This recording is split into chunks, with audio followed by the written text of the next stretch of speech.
Have you ever considered that ordinary words might conceal sinister intentions? There are phrases that, like delicate threads, can weave webs of manipulation around us, even when everything seems harmless. These phrases are like red flags predicted by Carl Jung, and recognizing them can forever change your perception of those around you. Last month, a man we'll call David desperately shared his story.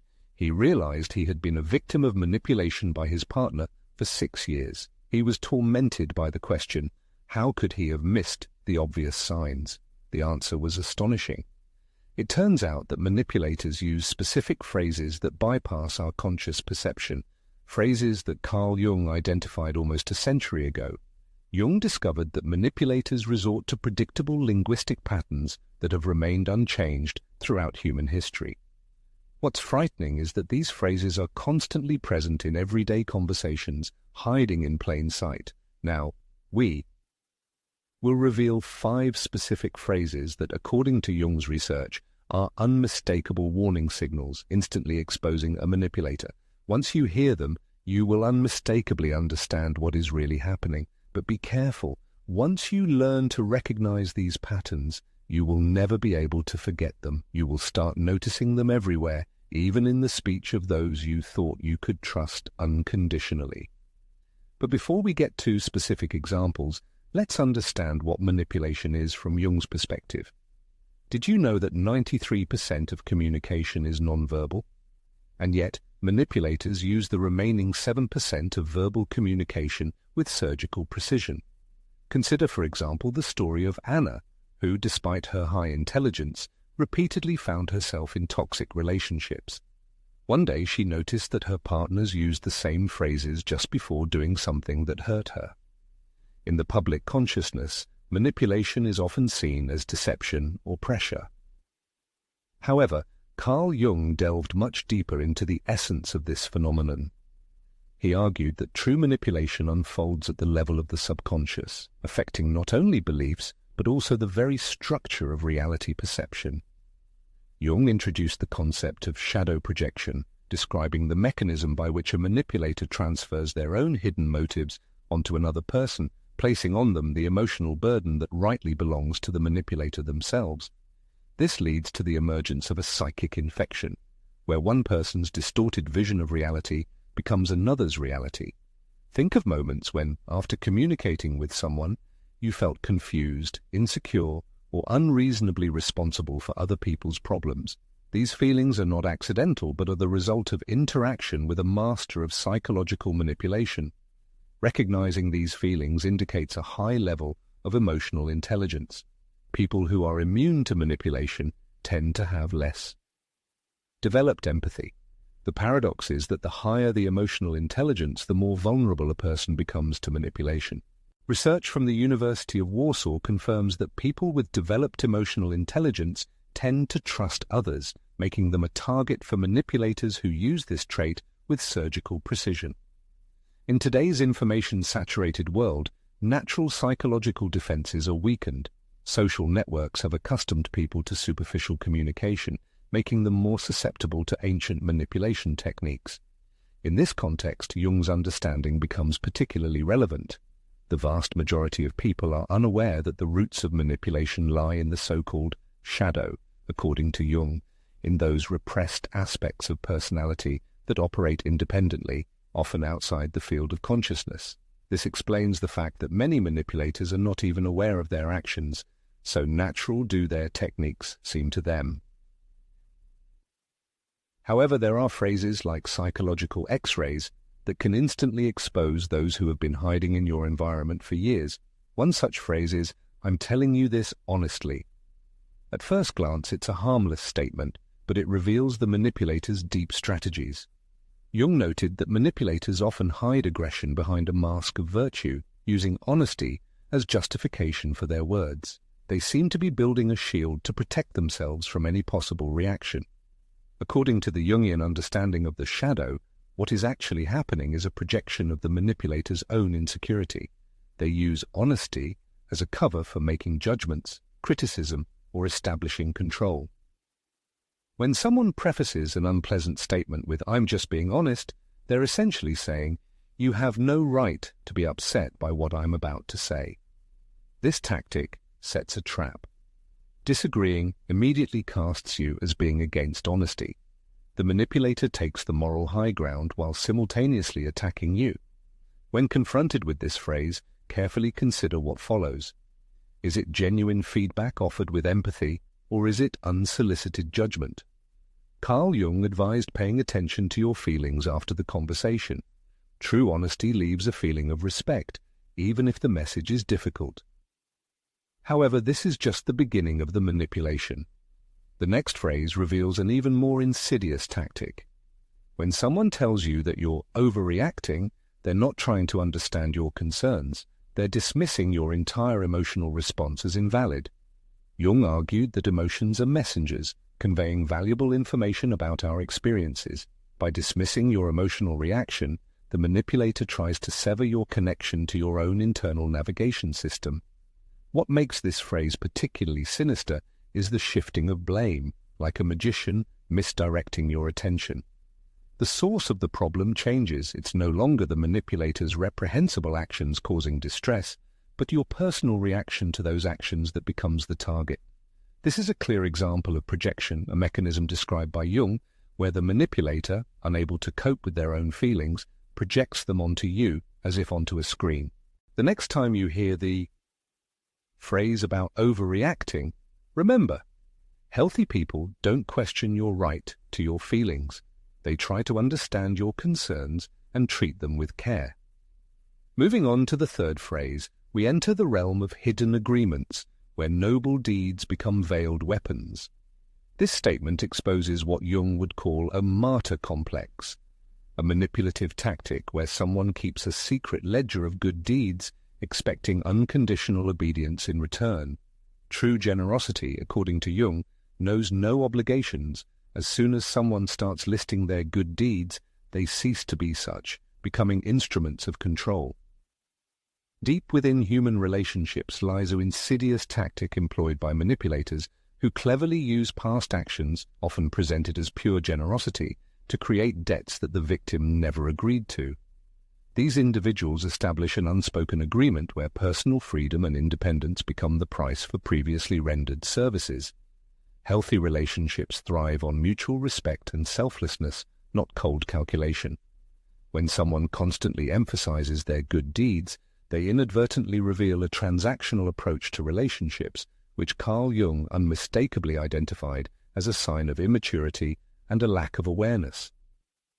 Turning to the next aspect of manipulation, we encounter an even more dangerous phenomenon, the distortion of the very concept of responsibility. Imagine a matrix where those around you perceive the reality created by the manipulator as the ultimate truth. However, the victim, possessing a sharper perception, is able to see the essence hidden beneath this facade. Such actions expose the immature ego of an individual who is unable to take responsibility for their own emotions and actions, as Jung argued. By claiming that someone made them feel or do something, the manipulator simply shifts the burden of responsibility onto another person, avoiding the need to answer for their own actions. The truth, often unmentioned by mental health professionals, is that no one has the power to force us to do anything. Our emotional reactions are the result of a complex interaction of our psyche, life experiences, and ingrained subconscious patterns. When someone blames you for their feelings, it indicates a lack of psychological maturity, as noted by Carl Jung a century ago. Moreover, such accusations are an attempt to establish control over you, shifting responsibility for their emotional state onto your shoulders.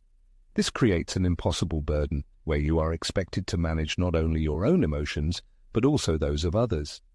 This behavior is a classic example of emotional manipulation, which is diametrically opposed to true love. Particularly dangerous is the phrase that Jung considered the quintessence of emotional blackmail, as it strikes at the very heart of the relationship. The manipulator is not simply trying to change your behavior. They are attacking your very identity, dictating how your love should be expressed. Such actions blur personal boundaries and encroach on your autonomy, depriving you of the ability to be yourself. The insidiousness of this phrase lies in how it transforms virtuous qualities into shackles that restrict freedom. It presents an irresolvable dilemma: either compromise your personal boundaries or accept being accused of being incapable of deep feelings. This is a direct assault on the individuation process described by Jung, the inherent right of every person to become a whole and harmonious individual. The moment someone utters this phrase, they are not expressing a need for love, but demanding unconditional submission. It's worth pausing for a moment and analyzing recent conversations from the past week. How many times has a similar phrase been spoken, and from whom exactly did it originate? It is important to realize that manipulations are not random occurrences but a skillfully crafted language. Just as one can master French or Spanish, it is possible to learn to recognize manipulative techniques, and once this skill is mastered, no one will be able to resort to such language without being immediately exposed. This is what Jung understood, and what remains underestimated by most psychologists. Such behavioral patterns are not simply isolated actions, but an entire system of symbols designed to bypass conscious perception. Imagine a unique ability, a kind of psychological X-ray that allows you to instantly penetrate the veil of words and see the true motives and intentions hidden behind them. This becomes possible when a person not only recognizes certain phrases, but also becomes aware of their own internal reactions, the thoughts and feelings that arise at the moment of their perception. As a result, feelings of confusion give way to clarity, uncertainty is replaced by firm conviction, and, most importantly, the sense of control and power returns to the individual. The author shares personal experiences, recounting how for many years they were an unwitting victim of manipulation without realizing it. Despite psychological training, they overlooked obvious signs. However, thanks to the discovery of Jung's protocol, they were able to break this vicious cycle. Next, they offer readers specific steps that can be taken in just a few minutes to resist manipulation. The first step is to apply the principle that Carl Jung called maintaining the tension of opposites. When a person hears one of the 5 common manipulator phrases, they should avoid both an aggressive reaction and capitulation. Instead, it is necessary to remain calm and say the following words: "I notice that you are saying." Then, repeat the manipulator's phrase without trying to refute or challenge what was said. This simple action can disrupt the entire manipulation scheme. Next, turn to bodily wisdom, as manipulative techniques can paralyze the mind, while the body always remains a faithful indicator of truth. It is recommended to place your hand on your chest, take a deep breath, and carefully listen to the sensations in your body. Any tension, discomfort in the stomach area, or feeling of heaviness can serve as signals from the psychological immune system, warning of manipulation, even if the words seem convincing. An effective way to counter manipulation is to clearly and confidently say, "I need time to think about what was said. I suggest we interrupt this conversation." This simple phrase has a disarming effect on manipulators because it disrupts their tactics and prevents encroachments on personal boundaries. In practice, when using this technique, it is not uncommon for the manipulator to show clear irritation, which indicates the exposure of their true intentions. The rejection of manipulation always reveals hidden motives. It is important to remember that manipulation thrives in conditions of disorientation and haste, so any actions aimed at clarifying and slowing down the pace of interaction weaken its impact. The key point, which Jung emphasized and which is often overlooked, is that manipulation is not only a desire to control others, but also a way to avoid confronting undesirable aspects of one's own personality. By resorting to manipulation, a person tries to escape from their vulnerability, insecurity, and fear. Therefore, the best defense against manipulation is not so much mastering techniques of resistance, but deep self-knowledge. The better a person understands their true essence, the less susceptible they are to attempts to distort it. In conclusion, it is worth noting that the phrases discussed, which expose manipulators, are not simply a set of words, but rather visible manifestations of a hidden psychological phenomenon that Jung identified long before modern psychology was able to fully understand it. When first encountering this concept, one is struck not so much by the prevalence of certain phrases, but by the realization that many respected people in the speaker's life have used them. If the reader recognizes these phrases from someone close to them, they are encouraged to note this in the comments to see how many others share this experience. Manipulators will not disappear instantly, but susceptibility to them can decrease today, which is of great significance. If this information has reached the reader, it is likely that they have experienced these patterns of behavior firsthand.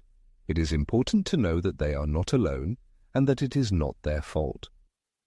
Manipulations are effective precisely because good people do not expect them. Now that knowledge has been gained, everything changes. The reader is encouraged to share this information with those who need it to prevent further manipulation. This may be the most important thing they do for them today. In the future, there are plans to reveal Jung's plan for shadow integration, a psychological process that makes a person resistant to manipulation and transforms them simultaneously. Until then, it is important to remember Jung's discovery. Intuition recognizes the truth even when the mind has not yet realized it.